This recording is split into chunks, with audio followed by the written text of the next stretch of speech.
Okay, so what I thought I'd show you, I had an experience in the last couple of days that was kind of scary, and because the first time in my life I've ever experienced a disaster of these proportions.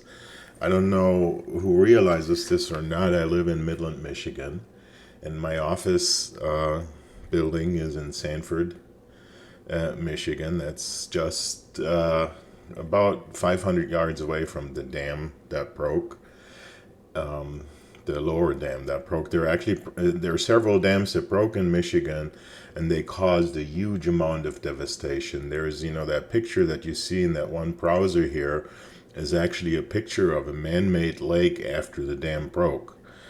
And what you can see is basically the water is gone. It's a mud hole, and there are several dams that broke, and a wave of water went down the river valley and swooped away houses and people's possessions.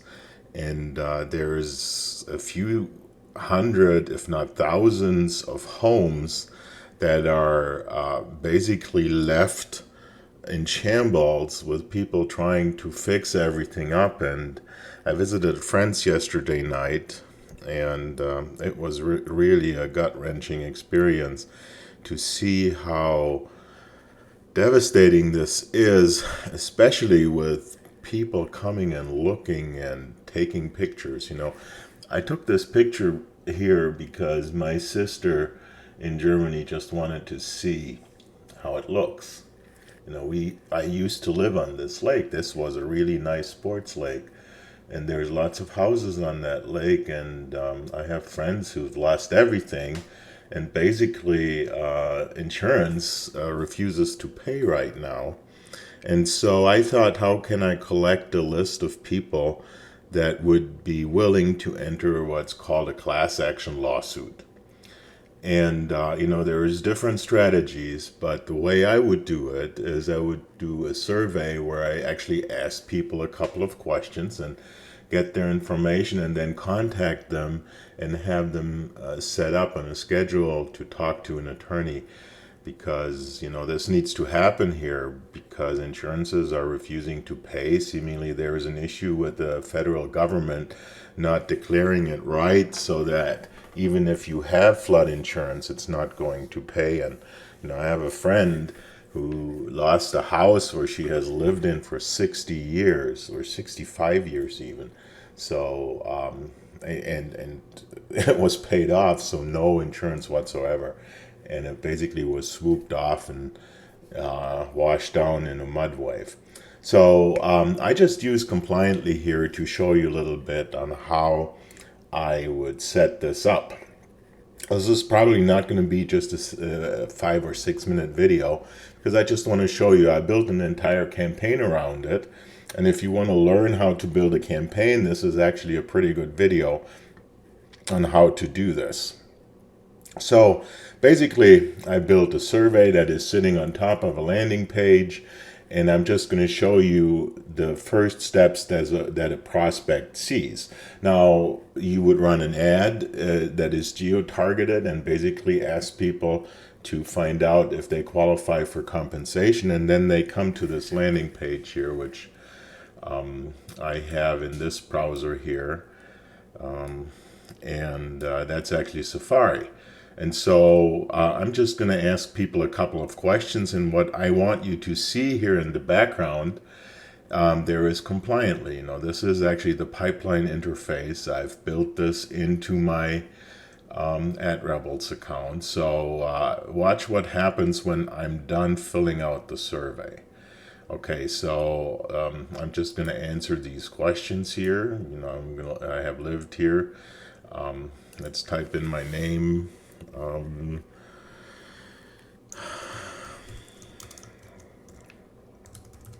I call myself Wendy Quicksand right now. So my insurance company is Prudential, and I own property that was damaged, and now I want to provide my cell number. And of course, in a situation like this, you need to have a possibility to contact somebody, and the best way to contact somebody is via SMS marketing, text marketing. And I don't have the phone connected to you, so you can't see what happens to the prospect. But I'm going to show you this in another video as well, how it looks on the prospect's phone. But what you need here is you basically ask for the cell number of somebody, and I'm just going to put my business number in here, and I hope it qualifies it that way. But let's just take this. So that's 855 255 1131. That is one of my business numbers. So now I can basically tell my story, what happened. I'm just gonna type something there so that it is there. And then, my email address. So let's just, it's joe@hopshot.com. And then, of course, I don't want to bug people, so I give them the option, yes, you can call me right away. No, don't call me. Email is the better way to reach me, or don't contact me at all. So unsolicited contacting, of course, I want to give people that option. And there's different ways of doing this. I can show you right now. If I say no, it will still go to a page, but that's something that I want you to notice here. I can show you on the back end what you can do with this. This is pretty cool. So yeah, let's just allow contact. I'm just going to say, yeah, call me on the cell. Okay, now it wants my address. So I'm just going to put my office address in here, and you see what I have done here.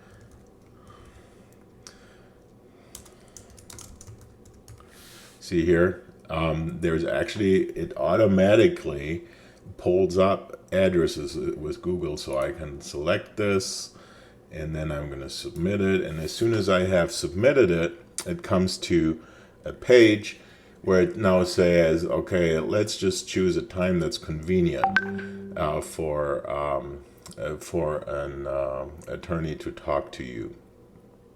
Now, what you should watch here in the background is there is a trigger that runs here, and sooner or later Wendy Quicksand should show up here. And don't know exactly how fast that goes, but I think it's set up that it waits like a minute or so before Wendy shows up. I can click on this and see, and then come back here. I'm just remembering right now that prospect is just sitting there, so I'm going to move that out of the way. And just going here, this happens here in a funnel. This thing builds a funnel, and called it Sanford Lake Class Action. And you see here, we have actually here the survey sitting on the first lander, as you can see here. And then I am actually having two pages here, two booking pages, where somebody is qualified or where somebody is disqualified. So depending on the outcome of the survey, it goes to either one of those. Now the survey is built here in my survey builder, and you see here I got an example here for breast augmentation leads, and now I built one for the Sanford Dam Break. When I click on edit, here you see here that is the survey that we just went through.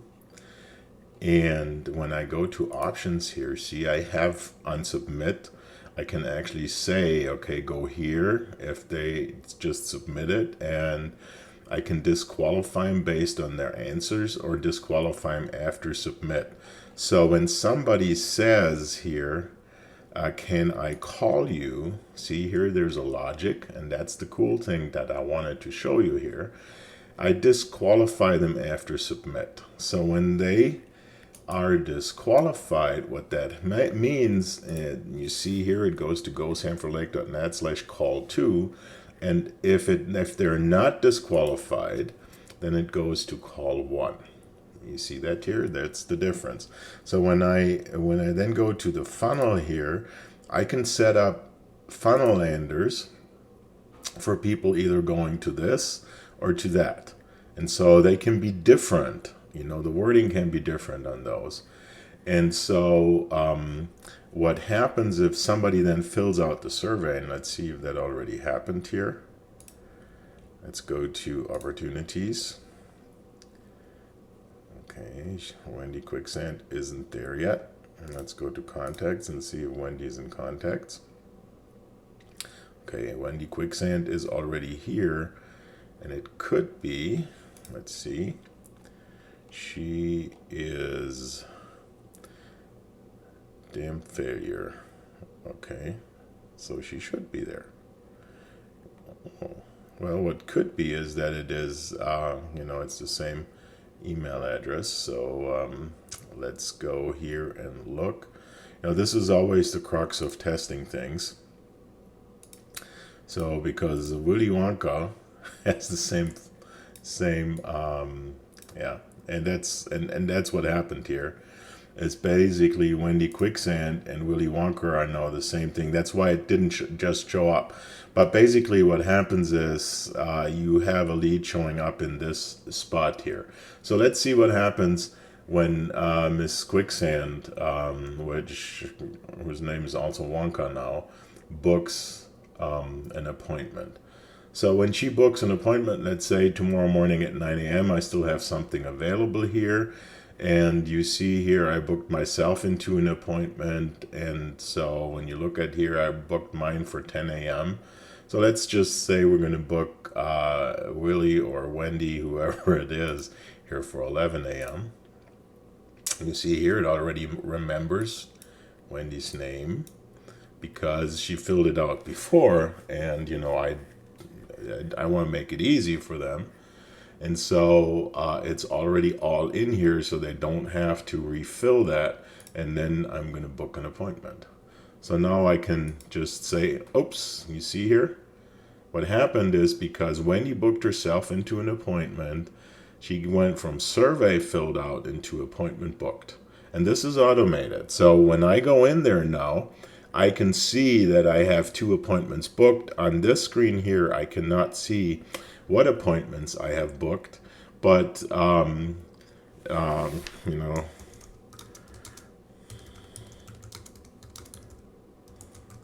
I just want to show you that is actually there. So for Wendy now, I just say Wendy, okay, this is Wendy. Let me discuss my concerns. I click submit. And now Wendy can add this to her own calendar, and Wendy is done.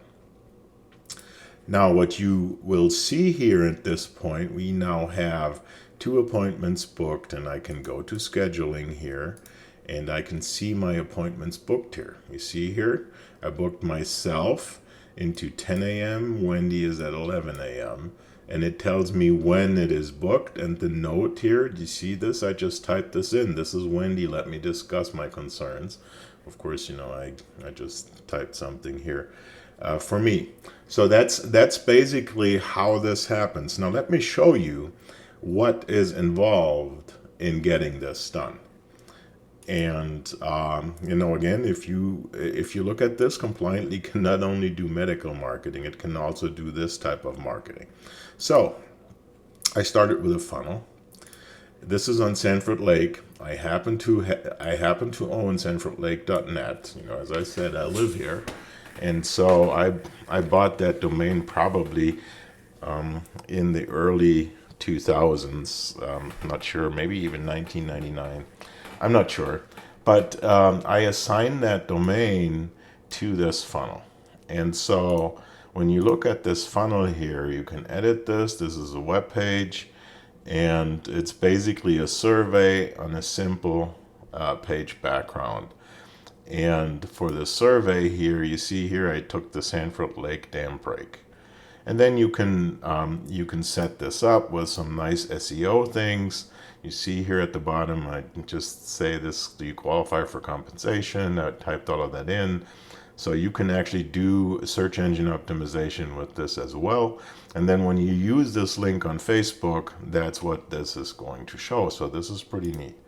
So basically this is what you saw. This is this page here that I just ran you through as a user. So that's the page that is there. It's fairly easy to build. And then I have the next page after the survey is filled out. Let's just go here. And of course, when you do these things, then sometimes it takes a little bit. Let's go to the next one. And what I have here is I have a calendar integrated with a headline. So basically I took the same page with the same background. Instead of sticking a survey in it, I just stuck a calendar on it. And these things are done very quickly. If I want to add something, it's boom. And you can just add an element to it. And for example, if I add another headline here, that would be very quick, right? It's anybody that has ever built with this drag and drop type of thing, knows this is fairly easy. So I'm just going to leave without changing it. I'm just going to go back. So this is the funnel that you have just seen that I ran through. So what we then have is we have marketing campaigns. Now, I have these organized, and you have seen Kristen do some HIPAA stuff. There's actually a campaign here that makes Twilio HIPAA compliant, and Kristen is showing you how to do that. But, I sorted mine to the damn failure. So I have a conversation start here, and you see there's already 3 prospects that went through this, and I can show you 2 of them are completed, 1 actually replied.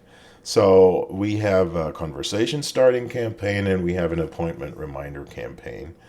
And let me show you what happens if somebody fills out the survey. Now, when somebody fills out the survey, what happens is I send a templated answer out there asking, is this first name? And I expect them to answer, and then 9 minutes later, I send them another text message. So what I'm trying to do is starting the conversation for whoever my user is going to be. And this goes out their text messages. And as you know, you can actually, when you look at events here, you can add text messages, emails, voicemails. You can manually send an SMS. You can set up a manual call. Or if you have Facebook, you can also do Facebook Messenger, which, Facebook Messenger is not compliant if you're in medical, but, if you do legal, you can actually use this. And you can also set up a task for any one of your employees that could handle these leads. Now, when they book an appointment, of course, I want to remind them so that they show up. So 12 minutes after they book, I send them a text message confirmation, and I also send them an email confirmation so that they know when the appointment start time is and where we're going to meet. In this case here, it's a Zoom link. And then 24 hours before the appointment, I remind them again. 2 hours, I remind them again. And actually 2 hours before, I also send them another email. And then 15 minutes for the appointment, I send them another text message. So they're getting text messages, and these are automated. And, that's the campaign that actually happens. Now, the system needs to know how to add somebody to these campaigns, and these things are called triggers. And so what you have seen is when the survey gets filled, they get added to the opportunity that you just saw here in the pipeline, and when they book an appointment, they get moved. That was actually, okay, that's a conversation there. That was actually what you saw here. They go from survey filled out to appointment booked, and that's where you want to have them.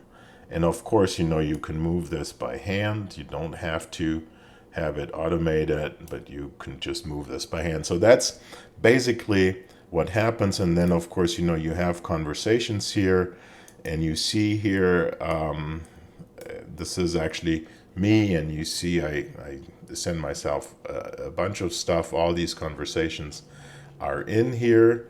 And when you look at recents, actually Facebook called me too. When you look at the conversations here, you see that my conversation is entirely in here. I'm just going to mark it as read. So when I then go to my contact, let me show you this, which is pretty cool. And this is me right here. And you see here in activity, you see what I did. And you can actually go back a couple of days and, it tells you what pages I visited and stuff that I did. So this is pretty cool. You also see the conversation here. And because when we see here, I have my email address in there, my phone number, you can actually send me a text message or an email through this. So that is what I can show you right now. I could show you what happens to the prospect here when they are actually answering, and when this goes out, how it looks on the phone, but I don't have my phone monitor connected, so I can't show you that right now. But I did this in a little over an hour that I built this entire campaign. Now what you can do with this campaign here is basically, if I give you this funnel and you build it in compliantly, you can take the entire thing in minutes and adjust it for you. What this is, it's a funnel with 3 funnel steps. Then what we have in the marketing arena, we have these campaigns, an appointment reminder and the conversation start campaign. And in the marketing area also, we have a survey built for the Sanford Dam here. And you can see here, I can copy this, and if you are a compliant user, I can just copy it into your account. Now, if you're interested in just researching this, just let me know, and I can give you the link. And if you're a compliant user, you can just basically copy it into your account. Now, if you've made it this way and you're experienced with ClickFunnels, you have seen that this thing is a little bit more powerful than ClickFunnels is, right? And it is cheaper. It is less expensive than ClickFunnels. This entire tool costs only $197 a month. I think the link that I put on this is actually a 25% off coupon, and it may still work today. So if you want to go and book yourself into this, and then you can build your own campaign. So I'm at 25 minutes right now, and I hope I explained this non-confusing. But this is what I'm doing with this right now, and it's pretty cool.